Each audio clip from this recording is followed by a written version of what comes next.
سلام دوستم، حال دلت چطوره؟ امروز میخوام یه فیلم بر اساس واقعیت رو برات تعریف کنم که خیلی تأسف باره، ولی خب اتفاقیه که افتاده.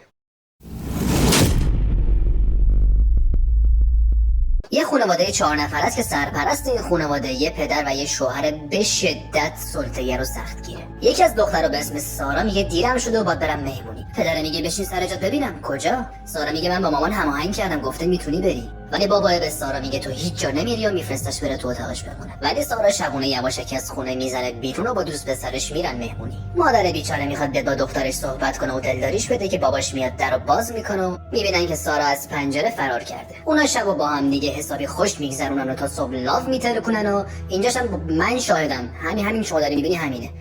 همین فقط یه ماچ بوده. ولی باید ببینیم تو سر باباشم که از شب تا صبح منتظرشه که اون برگرده خونم داره همین میگذره. بابا جلوشو میگیره و میگه من و مادرت اجازه بهت دادیم که با پسرای موتور سوار قرار بذاری. اتفاقا نظر من خیلی با عشقه. سارا بهش میگه تو میدونی روزی که به 18 سالگی برسم از اینجا میرم. باباشم میگه تا وقتی تو خونه منی از قوانین من اطاعت میکنی. ولی سارا همین که شب کلی با دوست پسرش بهش خوش گذشته واسش کافیه. اون داره با خواهرش صحبت میکنه و میگه یه نفر باید جلوی این وایس دیوونه است. مامان خیلی بهش رو داده. بابا داره یواشکی صحبتشون رو میشنوه که سارا میگه من 18 سالگی از اینجا میرم و دوست دارم کل دنیا رو بگردم. واسه همین میره توی زیرزمین خونه‌شو به این فکر میکنه که چه جوری جلوی این دختر سرکشو بگیره که یه چیزی میزنه به ذهنش. فرداش مامانه میخواد بره سر کار که به سارا میگه تو میدونی بابا انقدر میره زیر زمین چی کار میکنه؟ اونجا موش داره، منم میترسم برم. سارا میگه مادر جان دارم با دوست پسرم صحبت میکنم، برو دیگه. بابایی که مطمئن میشه مامانه رفت از سارا کمک میخواد که یه چیزی رو با هم دیگه ببرن زیر زمین. سارا میبینه که باباش در یه اتاق مخفی رو توی زیر زمین باز کرد که انگار اولین بارشه داره اون رو توی عمرش میبینه. بابا میگه مالک قبلی اینجا یه پناهگاه بومی ساخته که حالا من یکم پیشرفتش دادم. اون یهو از اتاق میزنه بیرون و سارا رو اونجا گیر میندازه. سارا میبینه که توی اون جعبه یه سری لوازم اولیه مورد نیاز رو براش گذاشته. خلاصه که بابای بدجنسش تا قبل از اینکه سارا 18 سالش بشه اونو گیر انداخت بدون اینکه هیچ کسی خبر داشته باشه. مامانش و خواهرش وقتی میبینن که هیچ خبری از سارا نشد حسابی نگرانش میشن و میرن به پلیس و دوست پسرش زنگ میزنن. سارا شب اولو میگذرونه و تو روز دوم متوجه میشه که وقتی 3 بار رمز در رو اشتباه بزنه برق اون اتاق به کل قطع میشه و سیستم تهویه‌اش از کار میفته. بعد 4 روز بابای میاد بهش سر بزنه که یهو سارا بهش حمله میکنه و قصد فرار داره. متاسفانه یه در دوم رمزدار دیگه هم هست. سارا ازش میپرسه چرا این کارو باهام میکنی؟ باباش میگه زندگی سلسله از تعاملاته، عملا، واکنشا، انتخابا، عواقبا. تو انتخاب کردی بی احترامی کنی که اینم میشه عاقبتت. اون میگه حتی وقتی غذا میخوری که من بگم. فهمیدی که سارا سرکش بازم از جواب دادن بهش سرپیچی میکنه که متاسفانه اونم لجش میگیره و به دختر خودش تجاوز میکنه. فقط من موندم چجوری انقدر زود آماده.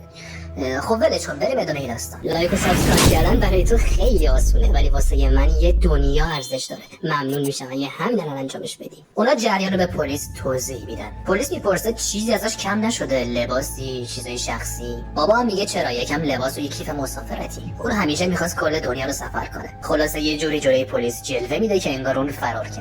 اون فقط چند متر با دخترش فاصله داره و خبر نداره. یه هفته میگذره و حالا اون غذایی برای خوردن نداره. اون حالا یه گوشه یه اتاق داره خاطراتشو با دوست پسرش مرور میکنه. دوست پسرش میاد در خونه‌شون و سراغ سارا رو از باباش میگیره. بابای بدجنسش به پسره میگه تا حالا سارا راجبه یه پسر دیگه به اسم استیو چیزی بهت نگفته. اونا با هم دوستای قدیمی بودن و همیشه میگفت قراره یه روز با هم دیگه فرار کنن و حالا انگار اون کار خودشو کرده. تو مطمئنی که اون چیزی راجبه استیو بهت نگفته؟ خلاصه بابای حسابی پسر رو برش میکنه و میگه اگه سارا زنگ زد بهش میگم که تو بهش سر زدی. 21 روز از حبس سارا اینجا میگذره. بابا میاد توی اتاق بهش میگه سورپرایز برات دارم. تولدت مبارک، تو الان 18 سالت شده. یه آرزو کن و بیا شمع تو فوت کن. سارا مثل اینکه حسابی رام شده و حرف گوش کن شده. باباش یه کادو واسش خریده که یه لباس قرمز رنگ سسکیه و میگه واسم بپوشش. هر چیزی هم که اینجا لازم داری میتونی ازم درخواست کنی. که سارا ازش یه تلویزیون میخواد. ولی باباش میگه تو اونو باید به دست بیاری، یه چیز دیگه بگو. سارا هم یه ساعت ازش میخواد، میگه اینجا زمان خیلی سخت میگذره. باباش میگه اوکی، دیدی تو یه کاری برای من میکنی، منم یه کاری برای تو. 38 روز گذشت و سارا میزنه به ذهنش که با در این کنسرت اونو زخم میکنه. ولی متاسفانه ناموفق و اون یه بار دیگه عصبانی میشه و بهش تجاوز میکنه. 354 روز میگذره. حالا سارا از پدرش بار داره. اون متوجه میشه که کیسه آبش پاره شده و مجبور میشه توی تنهایی خودش یه گوشه بچه‌شو به دنیا بیاره. بچه‌ای که باباشه. مرتی که میاد پایین و بهش میگه مادری بهترین چیزیه که میتونه برای یه زن اتفاق بیفته. بهت احساس هدف داشتن میده. 4 سال میگذره. اون حالا بچهش بزرگ شده و یه بچه دیگه تو شکمش داره. مشخص میشه که بابای توی کارش ترفیع گرفته. مامان میگه حالا که ترفیع گرفتی یا افزایش حقوق داشتی، داشتم به این فکر میکردم که برای پیدا کردن سارا یه بازرس خصوصی استخدام کنیم. که اون میگه تا همین الانش هم کلی خرج کردیم و قرار نیست بیشتر از این پول خرج کنیم. مادره میگه تا حالا برای سوال پیش نیومده که چه اتفاقی واسش افتاده، شاید اصلا مرده باشه. من هیچ وقت برای پیدا کردنش تسلیم نمیشم و ادامه میدم. که یهو بابای عصبانی میشه و میگه ما همین الانش هم یه دختر اینجا داریم. اون حالا به مناسبت کریسمس یه تلویزیون براش میاره. تو اون اتاق بی پنجره خفه لعنتی انگار دنیا رو بهشون دادن. 7 سال میگذره. سارا بچه دومش هم بزرگ میشه، ولی متوجه میشن که بچه اول مریضه و حسابی تب کرده. بابا یه سری دارو براشون میاره و به سارا میگه تو و خواهرت هر موقع مریض میشدین مادرت حلش میکرد، حالا تو هم خودت یه کاریش بکن. سارا میگه اون به دکتر نیاز داره، ولی اون اصلا گوش نمیده و راشو میکشه میره. پسر یهو اتفاقی خواهر سارا رو در خونه‌شون میبینه. حالا سارا رو ازش میپرسه و دختره بهش میگه پدرم بهت دروغ گفته، اون اصلا با پسری در ارتباط نیست، اون فقط یهو قیدش زده. و احساس میکنم که اون حالش خیلی خوبه و داره یه جای عالی زندگی میکنه. اونا جفتشون حسابی دلشون براش تنگ شده، در حالی که سارای بیچاره اینجا داره با 2 تا بچه‌ش و یه بچه تو شکمش واسهشون مادری میکنه و سرشون رو گرم میکنه. خواهر مادر سارا که متوجه میشن بابای به پسر دروغ گفته، بهش حسابی شک میکنن. خواهر یهو میبینه که دست کلید باباش از توی جیبش افتاده روی مبل. اون میره توی زیرزمین و یه سری وسایل میبینه که شکش بیشتر میشه. فقط چند متر اونورتر خواهرش داره بچه سومش رو به دنیا میاره که یهو بابای میاد بالا سر دختره و کلیدا رو ازش میگیره و اونو بیرون میکنه. سارا حالا بچه سومش هم به دنیا میاد. خیلی جالبه ها. فکر کن بچه تو بچه‌هاش همشون با هم دیگه بچه‌هات باشن. سارا به باباش که حالا مثل شوهرشه یه ایده میده و میگه بیا این یکی بچه رو ببر بالا. همینجا دیگه جای کافی برای بچه نیست. هم که سر مامان اینجوری بیشتر گرم میشه و من اینجا بیشتر میتونم به تو رسیدگی کنم. بابام خر میشه و این ایده رو عملیش میکنه. به این شکل که سارا که مثلا توی کشور دیگه از بچه دار شده و اومده بچه‌شو اینجا پشت در به همراه یه نامه واسه مادرش گذاشته که توی نامه نوشته من الان یه دوست پسر دارم و با هم دیگه خوب بگذرونیم، ولی پول و وقتی برای نگه داشتن این بچه نداریم. امیدوارم از این بچه به خوبی مراقبت کنی تا وقتی که خودم برگردم. متاسفانه اون یادداشت مخفی که سارا زیر بچه گذاشته بود و مادرش ندید. ولی بابای لعنتیش چرا؟ اون متوجه میشه که کل هدف سارا از این ایده این بوده که یه پیام به بالا برسونه. میبینه که توی یادداشت نوشته مامان من توی زیرزمین زندانی شدم، به پلیس زنگ بزن. برای تنبیه کردنش دوباره اون لباس قرمز رو بهش میده که واسش بپوشه و میدونی که قطعا باز چه بلایی میخواد سرش بیاره. 14 سال میگذره و بچه‌هاش حسابی بزرگ شدن. مرتی که واسه یکی از دخترها لوازم آرایشی خریده که سارا احساس خطر میکنه و میگه بهش دست نزن، از این چیزا هم واسهشون نخر، اون هنوز فقط یه بچه است. اونم بهش بر میخوره و از اتاق میره بیرون و برق اتاق قطع میکنه. 17 سال میگذره و یه روز به شدت بارونی سارا که یه بچه دیگه هم باز تو شکمش داره میبینن که سقف اتاق نم زده و داره چکه میکنه. همزمان هم این طرف داره مادرش با نوش صحبت میکنه. درسته نوش این همون بچه‌ایه که توی سبد پشت در گذاشتنش، حالا اینقدر بزرگ شده. سارا هم داره با یه قاشق سقف و سوراخ میکنه و میکنه، با چراغ قوه نور میندازه که این یارو یهو میبینش. میاد در خونه‌شون رو به بابای خبر میده که یه همچین چیزی دیدن، لطفاً چکش کن. متوجه میشه داستان چیه و میاد سراغ سارا و حسابی کتکش میزنه که میبینه این بچه‌ای که تو شکمش بود به خاطر کتکی که خورد مرده. 18 سال میگذره از اونجایی که تلویزیون دارن، بچه‌ها میدونن که دنیای بیرونی هم وجود داره.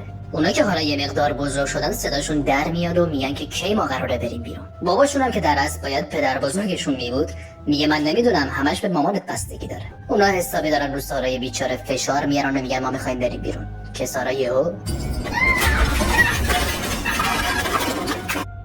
اون که حسابی خسته است دوباره با مرور خاطره هاش و یاد عشقش خوابش میبره. حالا که دیگه اونا بزرگ شدن و وقتش رسیده کل حقیقت داستان رو براشون تعریف میکنه. اونا میفهمن که طبقه بالا چیه و چه خبره و کیا هستن و زندگی میکنن. اونا میفهمن که پدرشون در از پدر مامانشونه و اصلا واسهشون قابل هضم نیست و به شدت تحت تاثیر قرار میگیرن که یهو یکی از بچه‌ها که آسم داره با مشکل تنفسی روبرو میشه.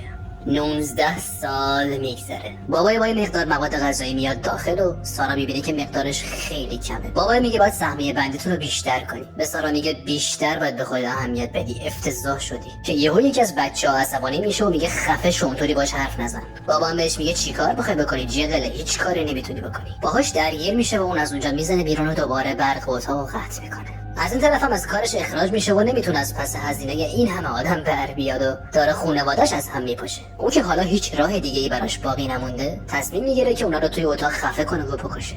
اون یه شلنگ از ماشینش وصل میکنه به سیستم تهویه اتاق و میخواد اونا رو با دود اگزوز ماشین خفه کنه. یه مقدار دود وارد اتاق میشه ولی یهو اون بچه‌ای که توی خونه بزرگ شده بود میاد و باعث میشه بابای بترسه ماشین رو خاموش کنه و از تصمیمش پشیمون بشه. اون حتی میاد توی زیرزمین رو چک میکنه که یه موقع بلایی سرشون نیومده باشه.